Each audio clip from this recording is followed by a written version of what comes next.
জনম দুঃখিনী মা মা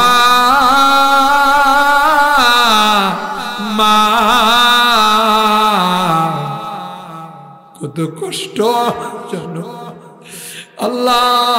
কনসিভ করার সাথে সাথে মা কোনো কিছু খাইতে পারে না, যা খাইতো বমি হয়ে যাইত, মাটা কঙ্কাল।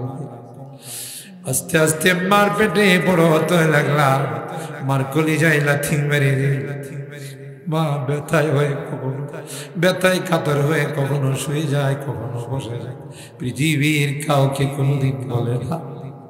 প্রসব ব্যথা যখন মার শুরু হয়ে গেছে, মা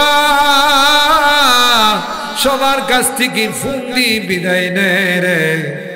কত মা সন্তান জন্ম দিতে গিয়ে, ইয়া আল্লাহ, এই তাফসীর মাহফিল যারা শুরু করেছিলেন আল্লাহ, অনেকেই হয়তো দুনিয়াতে নাই আল্লাহ। যত আলোচনা হয়, যত নেক আমল হয়, যত কোরআন তিলাওয়াত হয়, সবগুলোর সব তাদের রুহের মধ্যে তুমি পৌঁছাই দিও আল্লাহ। আমাদের এই প্রিয় মাতৃভূমি বাংলাদেশ আল্লাহ, এই দেশকে নিয়ে অনেক ষড়যন্ত্র হচ্ছে। সব ষড়যন্ত্রের হাত থেকে আমাদের প্রিয় মাতৃভূমিকে তুমি হেফাজত করো আল্লাহ। যারা এই দেশকে নিয়ে চক্রান্ত করে, তাদের চক্রান্তের জালকে তুমি ভেঙে দাও ইয়া রাব্বাল আলামিন। শান্তির ফায়সালা করে দাও, অশান্তির দুয়ারগুলোকে তুমি বন্ধ করে দাও। আমার মুরব্বিদেরকে আবু বকরের মতো বানাই দিও, কলিজার টুকরা যুবকদেরকে জান্নাতি যুবক বানাই দিও, পর্দার আড়ালের মা বোনদেরকে আবেদা জাহেদা সালেহা নেককার বিন্দার আম্মা জান খাদিজাতুল কুবরা, আয়েশা সিদ্দিকা, ফাতেমাতুজ জাহরার মতো বানাই দিও আল্লাহ ইয়া রাব্বাল আলামিন। আল্লাহ, জানি না কে কি উদ্দেশ্য নিয়ে হাঁটি। অনেকেরই মা নাই, বাবা নাই রে আল্লাহ। মা বাবার কথা মনে পড়লে ডুব ডুব করে চোখ দিয়া পানি। আর কোনদিন আম্মা বলে কাউকে ডাক দিতে, আর কোনদিন আব্বু বলে ডাক দিতে পারবো না। এই মায়াবী চেহারাগুলো আর কোনদিন, যে চেহারাগুলোর দিকে তাকাইলে কবুল হজের সওয়াব পাওয়া যায় তো আল্লাহ, ঘরে যায় ওই মায়াবী চেহারাগুলো আর যায়।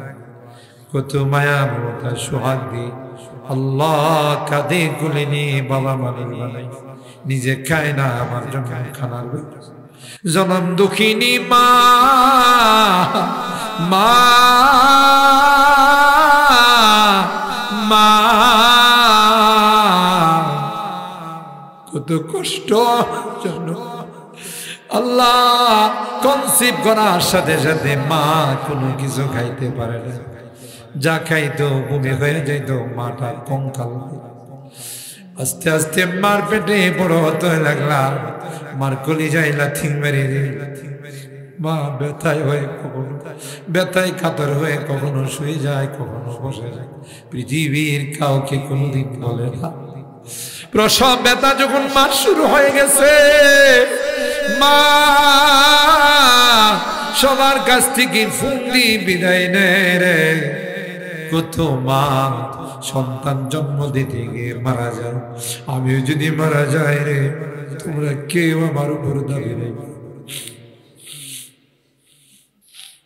আজকে ঘরে যায়, রাত হয়ে গেলে ঘরের দরওয়াজায় দাঁড়াইয়া ডাকি রে, কেউ যে আমার দরওয়াজাটা খুলে দেয় না। কারণ মা যে দুনিয়াতে, আমার মা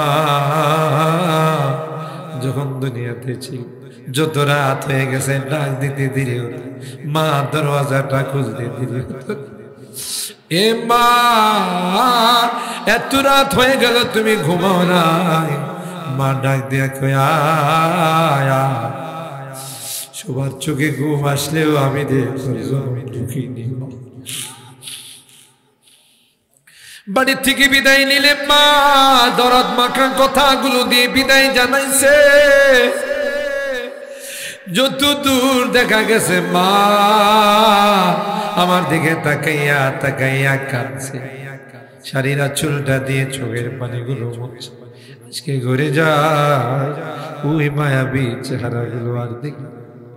আজকের জুমার রাত্রিতে আল্লাহ তাফসীরুল কোরআন মাহফিলে বারবার মা বাবার কথা মনে পড়তেছে, তাদের মায়াবী চেহারাগুলো চোখের সামনে।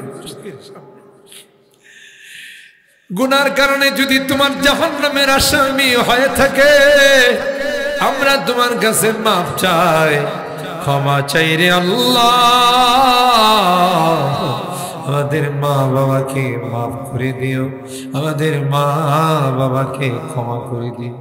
যারা বেঁচে আছেন তাদের হায়াতে বরকত দিও আল্লাহ। এই দাঁড়িয়াপুর এলাকার অনেক মুরব্বীরা কবরে শুয়ে আছে, তাদেরকে মাফ করে দিও, তাদের কবরগুলো জান্নাতের। যে মুরব্বীরা বেঁচে আছেন আল্লাহ আমাদের হযরত উলামায়ে কেরাম তাদের হায়াতে বরকত দিও আল্লাহ। বিপদ আপদের হাত থেকে হিফাজত কইরো আল্লাহ। আমি যদিও গুনাহগার, অনেক আলেম ওলামাদেরকে নিয়ে হাত উঠে, অনেক সাদা দাড়িওয়ালা মুরব্বীদেরকে নিয়ে হাত উঠে। তোমার নবী কয় মুসাফিরের হাত নাকি তুমি ফেরত দাও না। পবিত্র লাইলাতুল জুমার উসিলায় তোমার হাবিবে তুফাইলে আল্লাহ যাদের হাতখানা পছন্দ সে হাতের উসিলায় আমাদের দোয়াগুলো কবুল করে নাও। ربنا تقبل منا إنك أنت السميع العليم وتب علينا إنك أنت التواب الرحيم سبحان ربك رب العزة عما يصفون وسلام على المرسلين والحمد لله رب العالمين. السلام عليكم.